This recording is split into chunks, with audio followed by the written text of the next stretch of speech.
Amigas, amigos de Noticias 24/7, gracias por seguirnos. Estamos, como siempre, en ese espacio de entrevistas, trayendo a personajes importantes, pero sobre todo, pues en el tiempo correcto. Y hablo del tiempo correcto porque todos hemos sido testigos de estas sacudidas que está viviendo el movimiento de Morena, el partido político, los escándalos que ha habido últimamente.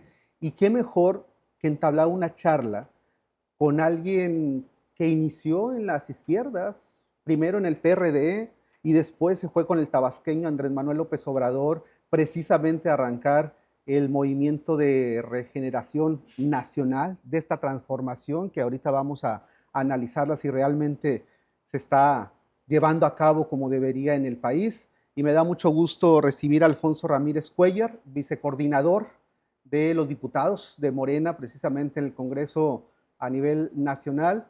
Diputado, muchas gracias por Muchas acompañarnos gracias. en Noticias 24/7. No, al contrario, venimos más atrás todavía del Sí, PRD.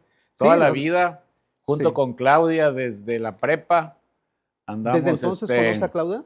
ella estaba en el CCH Sur, yo estaba en la prepa 2. Ajá. Nos conocimos en la lucha por la presentación de los desaparecidos políticos, un movimiento que encabezó doña Rosario Ibarra de Piedra. Sí, Entonces, pues ya traemos un camino recorrido, sí, siempre juntos, trabajando, pues en un principio por las libertades democráticas era muy difícil sí. ejercer la libertad, la protesta, la libertad de expresión en nuestro país, pero poco a poco nos abrimos camino, logramos la democratización ¿En de qué las años fue universidades. o qué edades tenían Yo creo Claudia que y yo tú?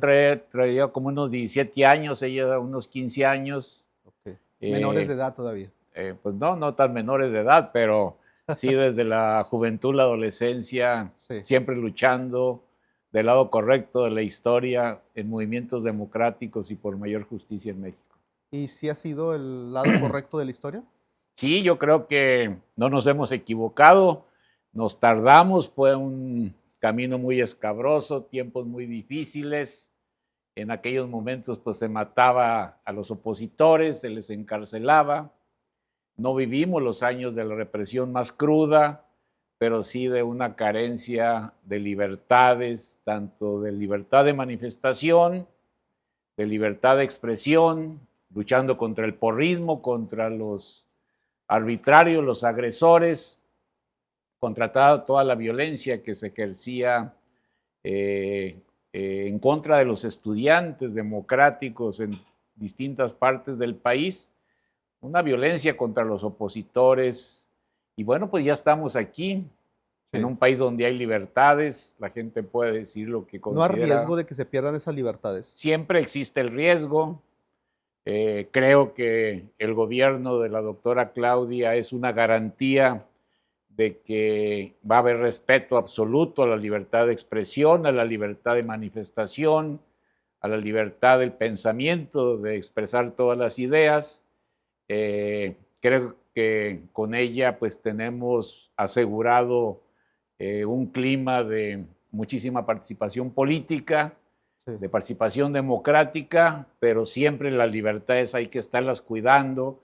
Es como una planta que hay que regarla todos los días, porque en cualquier momento pues pueden aparecer visos de retroceso, pero yo creo que tenemos un gobierno que siempre va para adelante, que quiere profundizar las libertades y las democracias en el país. ¿Y qué opinas de estos temas que se han viralizado como el dato protegido No, pues es una o la ida vergüenza. a O sea, la censuras? verdad que es una vergüenza eso del dato protegido. Eh, eh, la ciudadana que fue víctima de este atropello, Sí.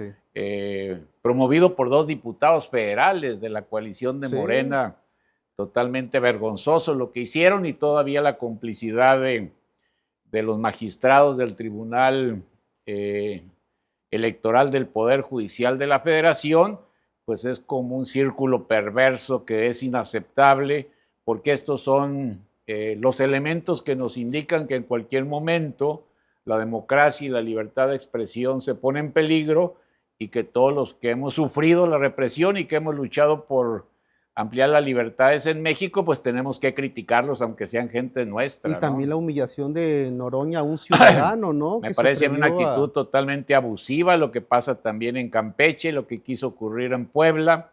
Son ciudadanos que tienen el derecho y además la obligación de criticar al poder. Nosotros llegamos a gobernar en una crítica muy fuerte hacia el poder, hacia los arbitrarios, hacia los poderosos. El ciudadano no solamente tiene el derecho, sino tiene la obligación de criticar al poder, de establecer mayor control contra los que son electos, o sobre los que son electos, tiene el derecho y la obligación de ser más críticos frente a los que ejercen la función pública y son servidores de la nación. Pero muchos de Morena aceptaron la humillación al ciudadano como lo hizo Noroña en el pleno máximo de una cámara en México, a quienes estamos hablando de Laida Censuras o Dato Protegido, pues ahí siguen. Sí, ahí no, siguen. no, pero yo creo que la mayoría de las personas están decididas a respetar la opinión de los ciudadanos, garantizar el derecho de su crítica hacia el poder, de profundizar las libertades y acabar con estos esquemas de censura, de humillación a ciudadanos que solamente tienen la posibilidad de ejercer la crítica. Entonces yo creo que se impone pues mayoritariamente la idea de las libertades deben ser profundizadas. Frente a todas las cosas, las libertades deben ser profundizadas. Tienen que empezar por la casa, ¿no? Tienen que reacomodar a Morena. Sí, yo creo que Morena es tan poderoso, no tenemos oposición, la oposición está muy degradada, entonces junto a los llamados morales, frente a las sugerencias que se hacen de distintos ámbitos, lo que necesitamos es crear una gran transformación del sistema político que nos ponga y nos imponga controles, que nos establezca castigos cuando violentamos la ley o cuando actuamos con arbitrariedad. Necesitamos un mayor control del pueblo sobre los gobernantes que se exprese en nuevas reformas legales y constitucionales. Por eso ha sido muy positiva la iniciativa de la Presidenta de la República de erradicar la reelección, de suprimir el nepotismo electoral, acabar con estas castas de familiares que se eternizan a perpetuidad controlando poderes legislativos y gobiernos municipales o estatales, y luego vamos por el fuero. Yo creo que esta trilogía tiene que ser completada a la mayor brevedad, no reelección, no nepotismo electoral y no fuero, porque el fuero ya representa una vergüenza, es una prerrogativa inaceptable, está causando muchísima indignación que políticos que cometen irregularidades, cometen posibles delitos, pues sean protegidos por un escudo que solamente está generando impunidades y que es también una ventana para seguir cometiendo delitos y violando la ley. Entonces, la lucha por acabar con el fuero es una de las grandes luchas democráticas que debemos de dar. Que han utilizado para protegerse personajes como Alito, pero también como Adán Augusto, pero también como Cuauhtémoc Blanco. El fuero de acuerdo el fuero ¿no? Es inaceptable, tiene que suprimirse, se debe de proteger la libertad y el respaldo y la protección para que ningún legislador sea agredido, castigado por lo que opine o por el voto legislativo. Esa es precisamente la idea original del fuero.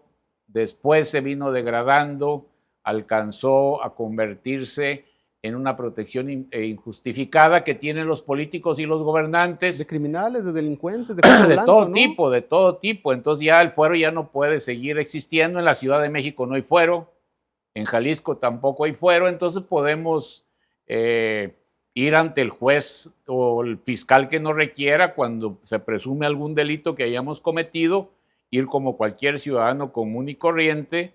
Si somos culpables, pues se nos tiene que someter a proceso. En ese caso específico, pues tenemos que pagar la violación a la ley que cometimos, y si somos inocentes, pues se nos exculpa, se decide la inocencia, pero de esta manera creo que saneamos la vida política en el país y acabamos con esta perversidad que es el fuero. Pero no te contradices, diputado, cuando hablas de esta posición del fuero, pero, por ejemplo, votas temas tan polémicos como el de Cuauhtémoc Blanco, que tu voto Sí, ahí la regamos, ahí la regamos. Yo ahorita, ¿no? Que ahí la regamos. Yo creo que ahorita que venga el tema de Alito, ya la Fiscalía del Estado de Campeche hizo la solicitud ante la Cámara de Diputados para que procediera la acción penal. Entonces yo creo que no podemos volver a cometer el mismo error que cometimos con el caso de Cuauhtémoc Blanco, no porque diga uno Cuauhtémoc o Alito son culpables, sino porque deben de ir a comparecer ante la justicia y, como decía hace un momento, si son responsables, que paguen; si son inocentes, que se les exculpe. ¿No se tardaron en recomponer? No, estamos sumamente tarde, pero yo creo que estamos a tiempo. Estamos llegando a un momento en que no podemos permitir una degradación de la vida política, sosteniendo todavía esta serie de prerrogativas que son protectoras de la arbitrariedad y de la impunidad. ¿Una reforma electoral ayuda, abona esto? Pues yo creo que lo electoral es una parte de una gran reforma del sistema político. Lo que necesitamos es una gran reforma del sistema político. Yo digo que la primera trilogía es no reelección, no nepotismo electoral y no fuero.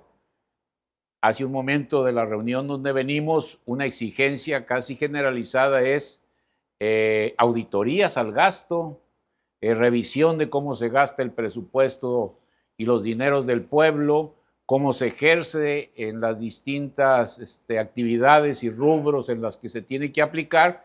Entonces sí nos surge que tanto los municipios como los gobiernos estatales como el gobierno federal sean sometidos a un nuevo sistema de auditorías y de fiscalización del dinero del pueblo. No podemos seguir con esta crisis donde nadie revisa a nadie. Hay una red de complicidades donde, al final de cuentas, pues ¿dónde quedó la bolita? Pues quién sabe dónde quedó la bolita. Ya tenemos la obligación, la urgencia de pasar a un nuevo sistema de auditorías y fiscalización, de revisar cómo se gasta el dinero, que es un dinero del pueblo. Morena llega precisamente a gobernar en la idea de hacer un manejo escrupuloso, honesto, transparente de los dineros del pueblo. Sí. Otra gran reforma tiene que ser pues la necesidad de ratificar los mandatos y un nuevo sistema de fiscalización y de rendición de cuentas. Nosotros no podemos ir por la vida sin rendir cuentas.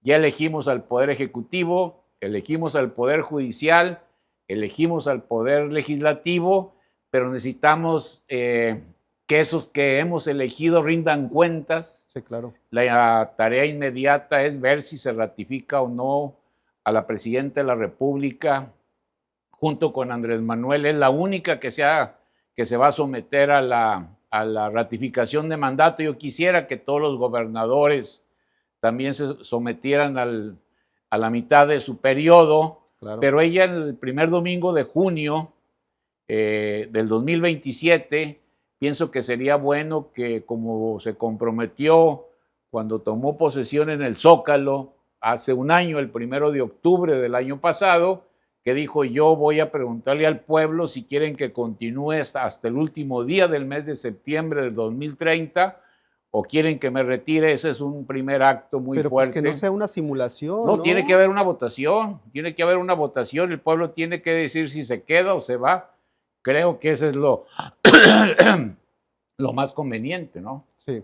Déjame regresar a lo de la reforma electoral, obviamente un tema bastante polémico. Pues la reforma electoral solamente debe ser parte de una gran reforma, sí, que nos obligue a rendir más cuentas, a que el pueblo tenga mayor control sobre sus gobernantes, a que se revise bien cómo se gasta y cómo se administra el dinero público.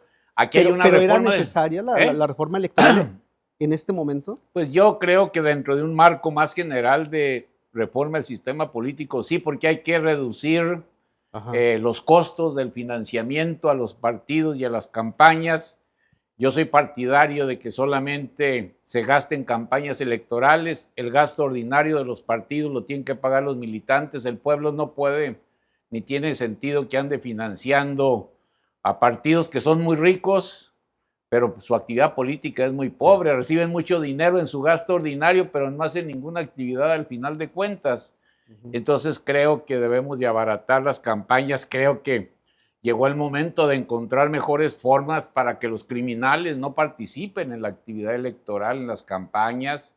Yo creo que con el nuevo marco que hemos aprobado y la actitud del gobierno de la República se puede hacer esta separación del poder político, del poder criminal. Urge esta separación. Eso ya nos está generando mucha degradación de las instituciones y de las propias libertades democráticas, y al mismo tiempo tenemos que garantizar que en el caso del Senado de la República, por ejemplo, yo pienso que ahí no es necesario que haya plurinominales, ¿no? Ahí pues ya es la representación de las entidades federativas, con los dos que tienen de mayoría, más el tercero que es de la primera minoría. Yo no veo ningún sentido que haya plurinominales, porque ellos representan, los senadores representan a las entidades federativas, y la Cámara de Diputados, sí, ahí sí tiene que haber una representación plena de las minorías, porque ahí es la representación del pueblo. Además de esto de representación, ¿por qué no plurinominales? Yo creo que en el caso del Senado de la República no tiene ningún sentido, porque la Cámara de los Senadores es para representar las entidades federativas. Sí. Entonces ahí tienes dos que son senadores de mayoría y el tercero que es de la primera minoría, y esos tres representan al estado de Tamaulipas, al estado de Zacatecas, al estado de Coahuila. Yo creo que es una buena representación, pero antes, ante la voracidad de los políticos, le metieron de manera adicional una lista nacional de representación plurinominal que no le veo sentido. Pero no es una voracidad de ustedes también querer seguir teniendo esta mayoría en las cámaras. No, tiene que garantizarse. En la Cámara de Diputados es la representación del pueblo. Ahí sí tiene que darse una representación total y plena de las minorías y de la representación nacional. Así lo que diga la representación nacional tiene que estar reflejada esa composición en la Cámara de Diputados. Es decir, en la Cámara de Diputados para ti sí debería de seguir con plurinominales. Sí, para mí sí. El Senado de la República no le veo. Okay. Además de estos cambios que todavía no conocemos a fondo todo lo que traería está por construirse y la reforma electoral, se ha hablado del gasto de los OPLES, de estos institutos electorales locales. Se habla de incluso quienes están empujando una desaparición, que asuma sus funciones el INE. Porque en realidad así es. Siempre el INE pasa a hacerse cargo de las elecciones estatales. Lo mismo en el caso de los tribunales locales electorales o de las salas regionales. Siempre todo llega a la sala superior. Entonces no tiene sentido que haya tanta instancia a nivel de los estados cuando la representación o la instancia nacional finalmente queda como responsable directo de los procesos locales y federales, ¿no? Entonces son innecesarios los soples, lo hemos venido diciendo desde hace tiempo. Más que nada era como una especie de instrumento de los gobernadores para tener un mayor control de sus procesos electorales. Yo creo que eso ya se acabó, es innecesario, es gastar dinero y gastar dinero. Lo mismo las salas regionales y los tribunales locales electorales, ¿no? ¿Es centralizado otra vez el poder electoral? No, no es centralizar, simple y sencillamente uno, si se inconforma de una elección en el estado de Tamaulipas, pues primero va al tribunal local. Si el tribunal nos da la razón, pues ahí ya se termina, pero si el tribunal nos dice lo que tú estás alegando no es correcto, nosotros vamos a la sala regional y luego vamos a la sala superior, y es una cantidad enorme de salas que es pura burocracia y puro dinero. Ya tienen el poder ejecutivo, el legislativo como mayoría. Han hecho una reforma judicial y pues también la han ganado. Ahora van por la reforma electoral. ¿Qué más sigue? No, pero no es aquí, la independencia. Es borrar las minorías, es borrar la oposición. Al contrario, yo estoy proponiendo incluso una reforma del propio Congreso de la Unión para volver a darle derechos a las minorías. Nosotros no podemos renunciar a los derechos de las minorías. Venimos de una batalla, de una lucha permanente, porque cuando éramos minoría luchábamos contra la opresión de una mayoría que era aplastante. Entonces, para nosotros es totalmente legítima la lucha por los derechos de las minorías, tanto en las cámaras del Congreso. Que ahora es al revés, ¿no? Ustedes son los aplastantes de las minorías. No, al contrario. Al contrario, lo que estamos buscando es darle fuerza para que cobre vigencia, para que nunca desaparezca, para que siempre esté ahí presente el derecho de todas las minorías. Nosotros somos partidarios plenos de los derechos de las minorías, tanto en las cámaras del Congreso de la Unión como en la representación parlamentaria. Así te lo digo yo con toda la claridad, y así va a venir el proyecto de reforma electoral, porque el derecho de la minoría es algo que no se puede sepultar ni se puede cancelar. ¿Y ves correcto que la presidenta de la República haya formado esta comisión de revisión de la reforma electoral, pues con puros personajes cercanos a ella? Pues sí, porque es una comisión de la presidencia, pero va a ir a las universidades y consultar a los universitarios, va a reunirse con gente que tiene experiencia y conocimiento en materia de reformas electorales, va a hacer un debate nacional en muchas regiones. Es decir, la comisión nombrada por la presidenta de la República es simple y sencillamente un primer instrumento de consulta nacional, y luego lo que salga de ahí llega a las cámaras, y nosotros en las cámaras vamos a tener que hacer un parlamento abierto donde vamos a intensificar el diálogo y la conversación nacional. Ojalá y todo sea de consenso, pero si no, tiene que aplicarse por las posiciones mayoritarias en algún aspecto. A veces la mayoría se conforma en otro articulado, pero así es como se tiene que definir. Pero es que la oposición otra vez habla de otra simulación, porque esta consulta, estos foros a nivel nacional, pues hablan solamente de voz, de oportunidad de opinar, no de votar, no de decidir. No, sí, yo creo que hay como una especie de mito. Yo te lo digo porque yo soy el responsable directo de la revisión de las iniciativas que manda el Ejecutivo o de las que presentan los diputados, y en la gran mayoría de ellas, casi en el 99% de las iniciativas de reformas legales y constitucionales, hay modificaciones, hay cambios que se construyen sobre la base de distintos puntos de vista que se expresan directamente en las cámaras del Congreso de la Unión. Hay que estar vigilantes, de todos modos. De todos modos, la tentación, ¿no?, autoritaria pues nunca se quita, ¿no? Sí. Hay que estar vigilantes, y lo más importante, pues sí, es la reforma electoral, pero lo que la gente está exigiendo es de que se quite el fuero, que no haya reelección, que no haya nepotismo electoral. La gente quiere esta lucha contra los privilegios.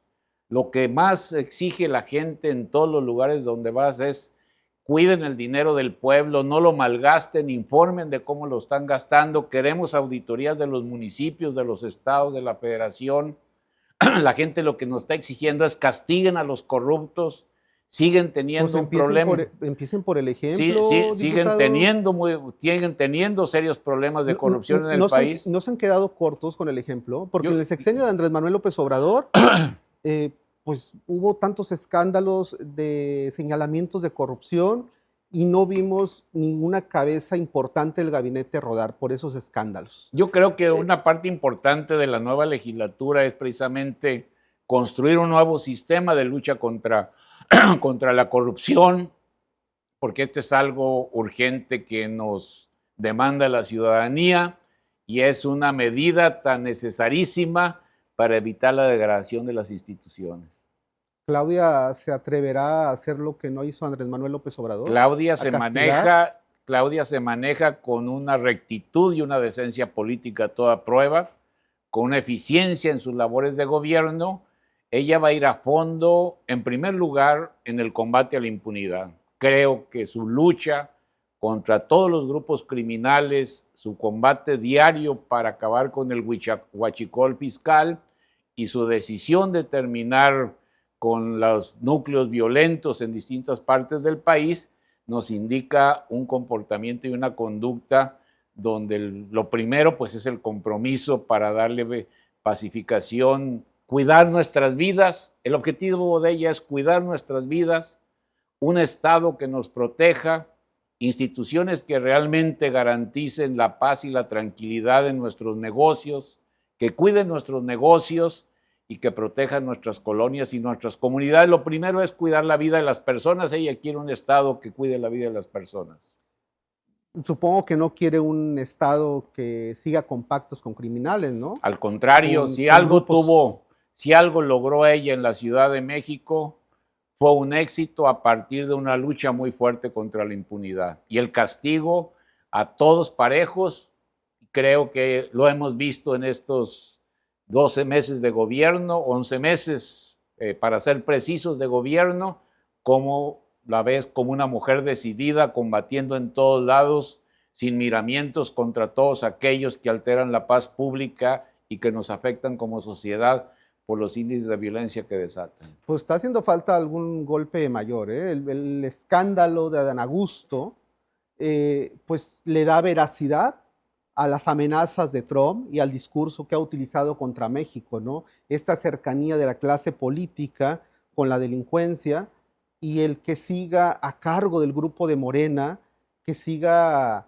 en una posición tan importante, que no se le obligue a ir a la ley sin el fuero, pues no Pues están dando el ejemplo. tiene que presentarse una denuncia formal, porque el propio Adán Augusto señaló si hay alguna denuncia formal y además aseguró que si hay alguna autoridad que lo requiera, él inmediatamente irá a comparecer ante esa autoridad que lo requiera.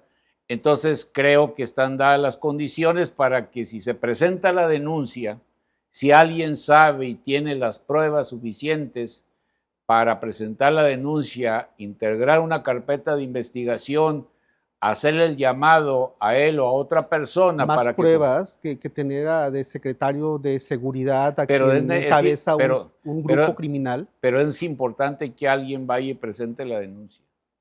O sea, no podemos, por dichos, pues no se actúa, porque si no estaríamos cayendo en una situación de muchas irregularidades y es lo que criticamos, esta violación a los procedimientos más elementales de la justicia.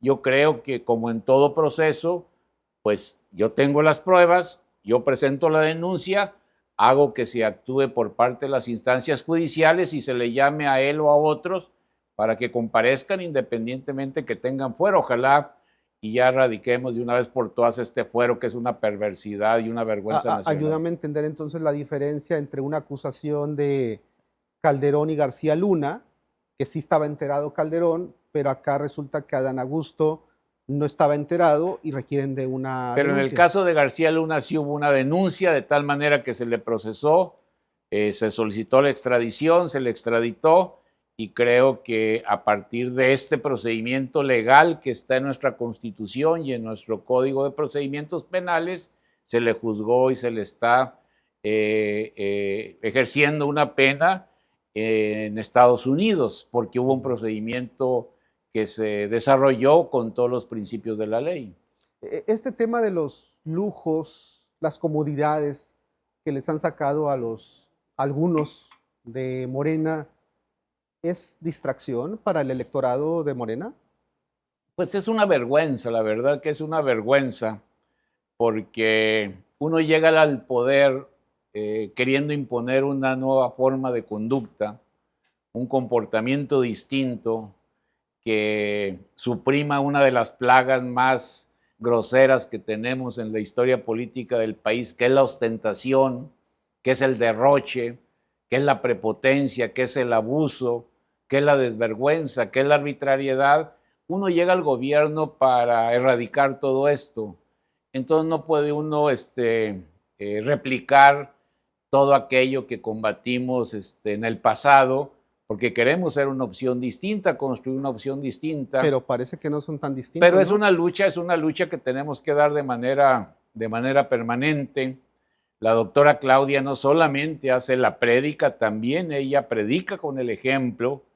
Si tú ves el comportamiento de la presidenta de la República, si ves su conducta, si ves cómo se comporta, pues es indicativo de que ella está desarrollando pues una congruencia en la forma de decir, en la forma de actuar, en la forma de gobernar. Pues es que habla y yo creo que la congruencia es lo más importante. Habla de ejercer el poder con humildad.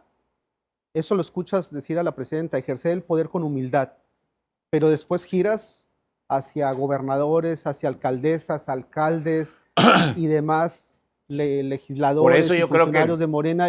Por eso yo por eso te decía hace un rato que no solamente sí es muy importante las condenas morales, los señalamientos sobre malas conductas, pero lo más importante es tener todo un marco legal que nos sancione cuando actuamos mal, un marco normativo que nos castigue cuando violamos la ley, y una serie de sistemas de comportamiento que nos hagan suprimir pues todas estas formas de conducirnos en la vida diaria porque queremos representar otra cosa. ¿Coincides con el mensaje de la dirigente de Morena, con alcalde, que prácticamente les pidió que simularan, que guardaran sus lujos?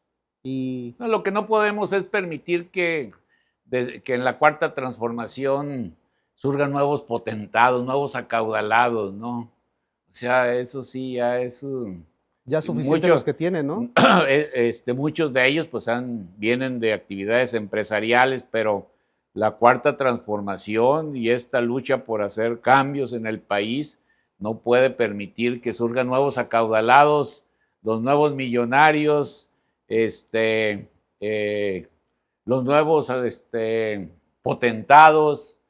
La cuarta transformación no es para crear ni nuevos potentados, ni nuevos millonarios, ni nuevos acaudalados. Se tiene que llegar a esta conclusión, y es una conclusión que a veces duele, pero hay que decirlo, no llegamos al poder para enriquecernos. Pero pareciera que sí. No llegamos al poder para enriquecernos, y todo aquel que se enriquezca al amparo del poder tiene que ser castigado. ¿Por qué no se han atrevido a expulsar? A expulsar a quienes no han cumplido con esos decálogos que cada rato nos predican y nos predican y nos predican en Morena, pero en la práctica no se llevan a cabo, y hay muchísimos ejemplos en el país. ¿Y por qué Morena no se ha atrevido a expulsar a quienes no han cumplido con el decálogo que han exigido dentro del organismo político? Yo creo que los cambios estatutarios y las decisiones, por ejemplo, en esto del nepotismo electoral, pues los legisladores, en un acuerdo ahí entre las burocracias parlamentarias y de complicidad entre todos o entre muchos, decidieron que no se aplicara en el 2027, sino que se fuera hasta el 30.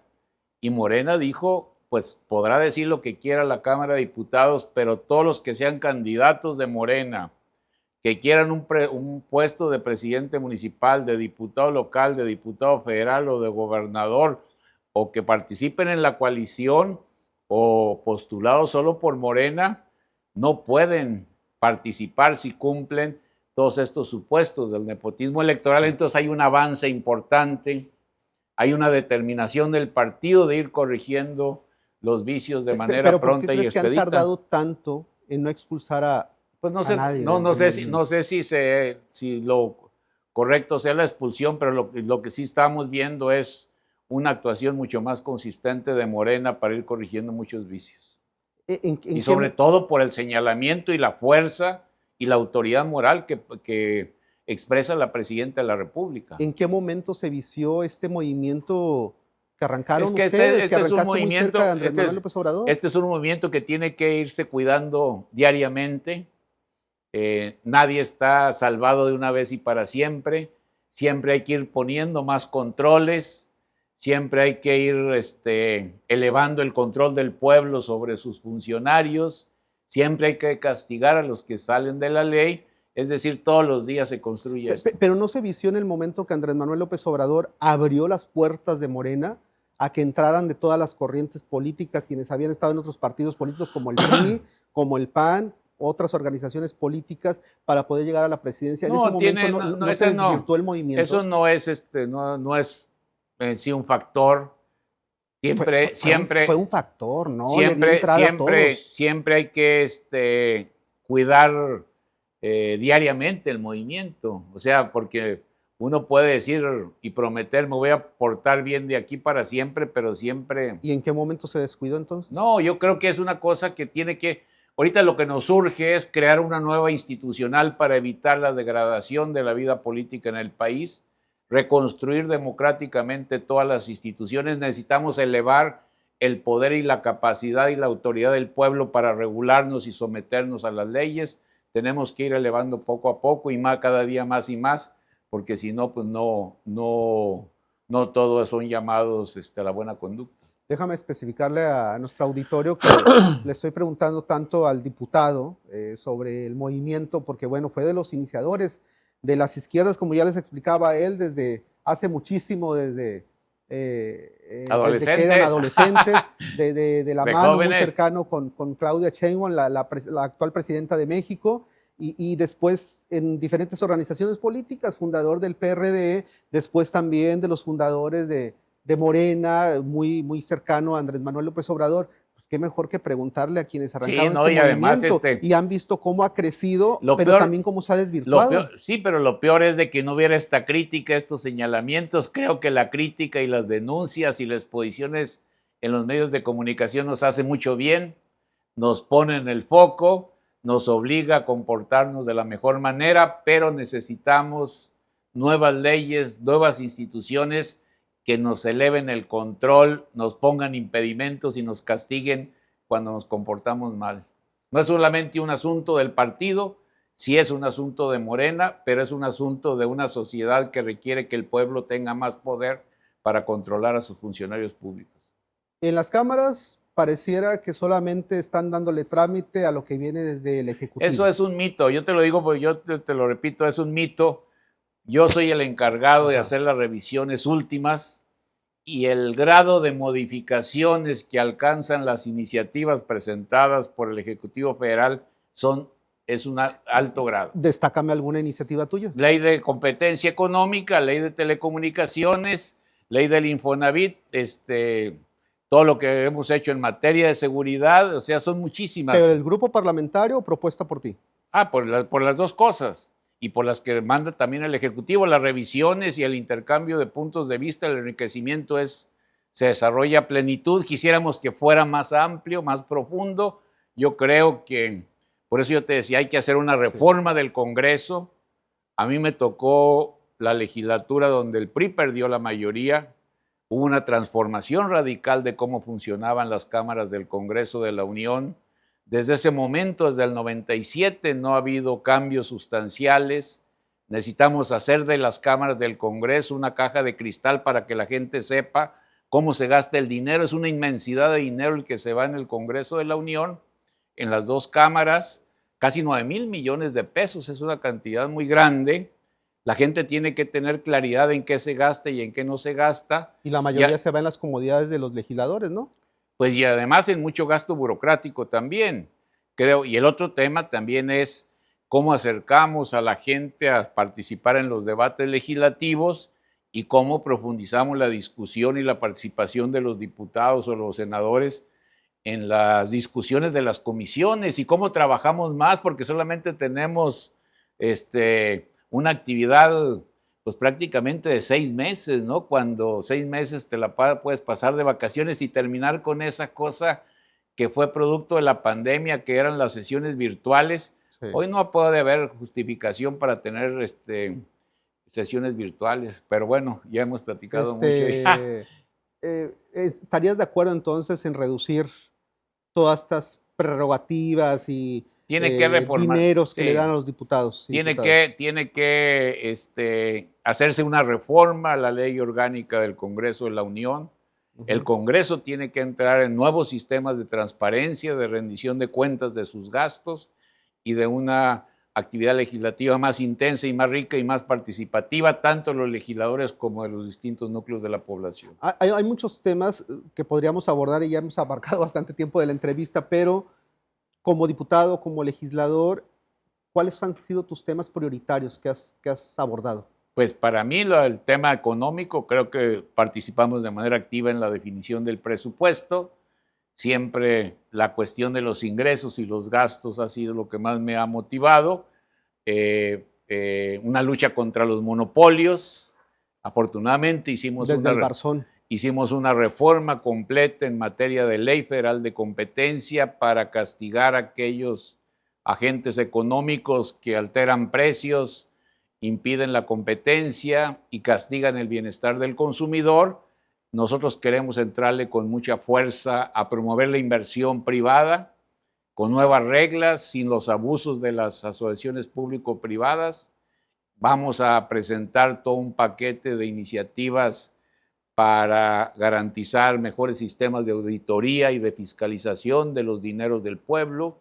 Y estamos en la idea de poder hacer muchas reformas democráticas porque son adecuados, son justos, son necesarios los llamados a la buena conducta, al buen comportamiento, pero necesitamos reconstruir las instituciones, hacer mucho más fuertes aquellos instrumentos que te permitan establecer castigos a todas las personas que se porten mal. Tú luchaste desde hace muchísimos años por quienes de alguna forma eran abusados con los préstamos o las deudas que tenían con instituciones Estamos ahorita, financieras. ya queremos entrar a una nueva reforma del sistema bancario y financiero. Está también, pendiente, yo creo sí, que la vamos a sacar ahora en el mes de septiembre, diciembre.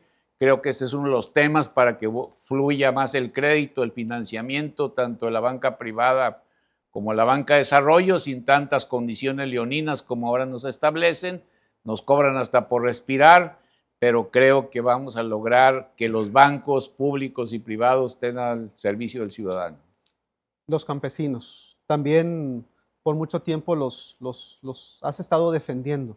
¿Cómo los está tratando el gobierno de la transformación a los productores del campo? Yo creo que hay pilares importantes en términos de precios, garantizar precios de las cosechas. Hay un apoyo muy fuerte para el consumo de la energía eléctrica que permita los riegos agrícolas.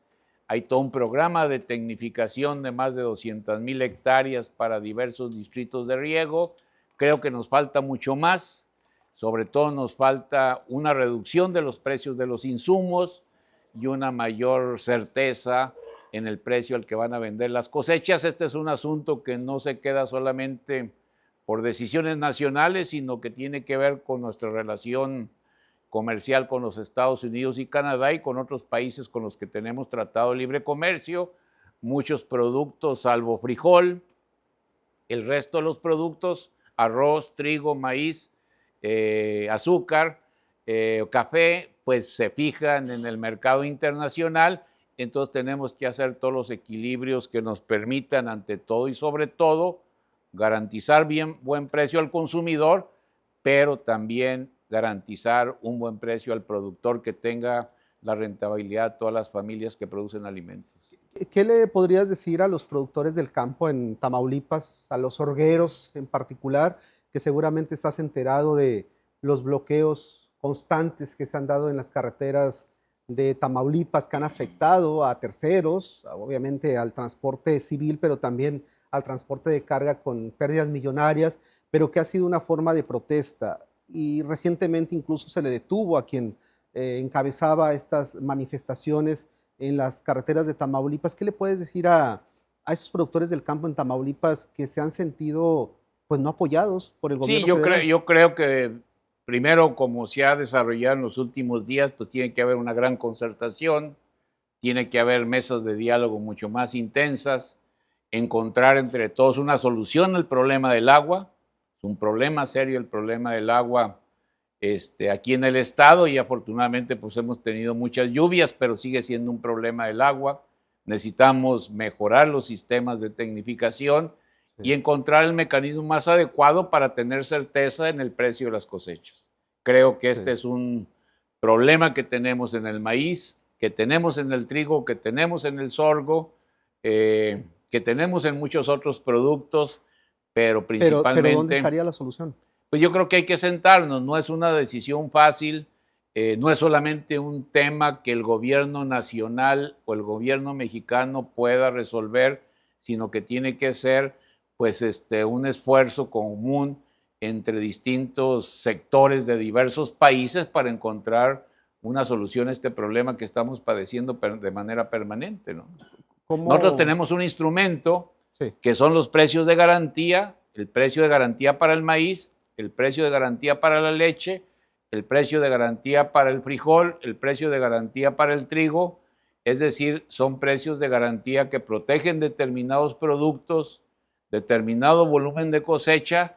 Hay que someterlos a revisión porque es una cantidad que casi llega a los 30,000 millones de pesos que estamos erogando año con año para garantizar precios justos de las cosechas, ¿no? ¿Y cómo has visto las negociaciones del agua, del tema del agua con Estados Unidos, de México y Estados Unidos? Pues yo creo que nosotros tenemos que cumplir con los tratados, tenemos que garantizar que ni el uso doméstico ni el uso agrícola se vean sacrificados. Creo que lo podemos hacer.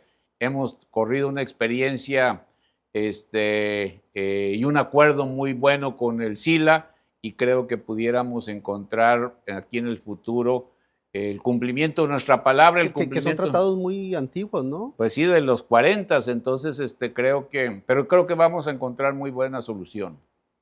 Digo, porque son dos cosas preocupantes para el campo. Si no hay agua, pues como hay también producción, ¿no? de algo tan importante para sostener Por la eso el economía en esfuerzo México, tan ¿no? grande que está haciendo el gobierno de la presidenta Claudia Sheinbaum de entrar a un programa intensivo de tecnificación de casi 200,000 hectáreas.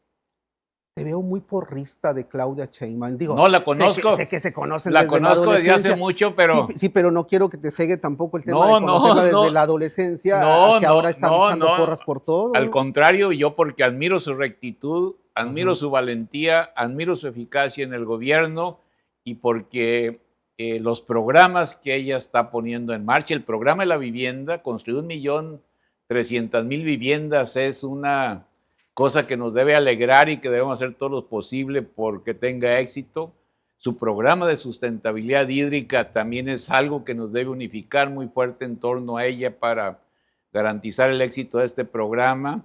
Su programa para tener un solo sistema de salud creo que es muy positivo y que debemos echarle todas las ganas entre todos y todas las inversiones que ella ha desplegado para los nuevos trenes, para la modernización de los puertos y para estos 16 polos de desarrollo, 16 polos de bienestar, creo que nos van a ayudar a colocar a un país con una fortaleza en toda una región de América del Norte, con el Plan México, que nos permita competir con los otros polos que participan en la contienda internacional. Pues te vemos que promocionas muy bien todas las acciones del gobierno federal. Porque creo en ella y estoy convencido de los programas. Pues donde yo tengo críticas, pues las digo, pero me parece a mí que nosotros debemos... Ni una sola crítica para la presidenta. Ni una sola crítica para la presidenta. Bueno, yo digo que lo más importante es garantizar el éxito de sus principales programas. Ni siquiera criticarle que no se ha sacudido a varios ahí del gabinete que no le están ayudando, que nada más la están perjudicando. Bueno, pero vamos a apoyarla muchísimo porque necesitamos garantizar el éxito del programa de vivienda. La gente más pobre y los jóvenes deben de contar con este programa. Sí, pero vamos a liberar... No me rehuyas al cuestionamiento. No, vamos a liberar millones de metros cúbicos para llevarlos... ¿No le hace falta a la presidenta sacudirse, por ejemplo? Ella está sacudiéndose permanentemente. Pues que se sacuda a los Monreales, ¿no? Por ejemplo. Pues yo lo que digo es, vamos a tener la posibilidad, llevamos 11 meses de gobierno. Pero ya es necesario, llevamos 11 meses de gobierno. Personajes. Pues ya ella tiene su... a los Monreales, lo más importante es garantizar el éxito de su política. ¿Cómo le vas a hacer con los Monreales en Zacatecas? ¿No quieres ser gobernador de Zacatecas? No, ando ahorita cumpliendo una serie de compromisos en todo el país. No, pues ya te vemos de gira nacional, ¿verdad? Con tu informe legislativo, sí, enterando a la ciudadanía de tus acciones legislativas, pero... Y además poniendo por delante y dándole mucha fuerza a los principales proyectos y programas del Estado mexicano, sus programas de política pública. ¿No te gustaría ser gobernador de Zacatecas? Ahorita no lo he pensado todavía. ¿No lo has pensado? No. Nada, ni por aquí te pasa No lo he pensado, no andamos ahorita con otras ocupaciones. Hasta que se sacudan a los Monreales de ahí. Pues vamos a ver. Sí. ¿O secretario de Gobernación, por ejemplo? Pues ahorita andamos con nuestra tarea legislativa. Pues ya que andas promocionando y promoviendo tanto las acciones del gobierno federal. Pues... Pero es que es una responsabilidad y es un acto de justicia, dar a conocer y garantizar el éxito de su programa de vivienda, de su programa de agua, de su programa de fuertes inversiones. ¿No te gustaría ser secretario de Gobernación? Ahorita andamos en la actividad legislativa. No, es que yo no pregunté eso, yo te pregunté, ¿no te gustaría ser Ahorita secretario de Gobernación? Ahorita vamos a cumplir con nuestra tarea legislativa. No, pero ¿no te gustaría? Ahorita Si te ofrecieran ser secretario de Gobernación, ¿aceptarías ahorita andamos, o no? lo que diga Claudia, o sea, nosotros somos soldados de Claudia. Ok, bueno, pues lo que diga la generala entonces, ¿no? Sí, porque, la comandante. porque la está haciendo muy bien, porque es una persona con una gran Y honorabilidad. vuelve otra vez. No, Bueno, yo tengo algo. Es que queda no, claro. es que no O sea, solamente se sí. trata de presumir, sino de destacar las virtudes de una gobernante. Sí. Y entonces es muy importante hablar de la decencia política Claro. que ella encarna, porque no es fácil ser decente políticamente en estos tiempos, no es fácil ser una persona que actúa con una rectitud política, entonces yo creo que es muy importante. Ya ni te pregunto el capoteo que ha tenido con Trump, porque ya le vas a aplaudir aquí. Ah, o sea, claro. No solamente le aplaudo yo, sino que le aplauden todos los, o muchísimos de los primeros ministros y presidentes de otros países del mundo. Sí. Pero te encargamos algo, el pueblo de Tamaulipas, que le preguntes en qué momento se va a sacudir a todos esos parásitos que no la dejan ejercer completamente su Te lo poder juro que me voy a llevar con ejecutivo. esa pregunta. ¿Cómo Me voy a ir con esa pregunta y con muchas otras sugerencias y propuestas que nos hicieron en la asamblea donde dimos el informe. ¿Cómo ves a Tamaulipas? ¿Cómo ven a Tamaulipas desde allá? Pues hay que reconstruir muchísimas cosas en muchos estados, entonces ahí vamos. No, pero en Tamaulipas. Pues, ¿Qué falta reconstruir en Tamaulipas? Pues hay que garantizar agua, seguridad, mayor apoyo para el campo. Ahorita vimos algunos puntos que tienen que ver con el fortalecimiento educativo. Todavía tenemos pendientes en materia de salud. Yo creo que podemos emprender un buen plan, muy unidos, gobierno del estado, presidentes municipales y gobierno federal. Bien, pues bueno, algo que le quieras decir a nuestro auditorio. Pues quiero agradecer muchísimo primero a 24/7. Muchísimas gracias por esta oportunidad, felicitarlos por el programa y agradecerles pues a todos los que estuvieron y están interesados en nuestro trabajo legislativo y sobre todo pues garantizar el éxito de los principales programas del gobierno de la doctora Claudia. Pues queremos que sigas enamorándote de Tamaulipas y Claro. sigas enfocándote en temas de por acá de Tamaulipas, por Vamos favor, a venir desde muy la seguido. Cámara o desde como secretario de Gobernación o después te visitamos en Zacatecas. Muchas gracias. Sí, está muy bonito Zacatecas. Muy Gracias. bien, muchas gracias. Gracias por su atención. Comparta la entrevista, como siempre le digo, y atento de sus comentarios. Buenas noches.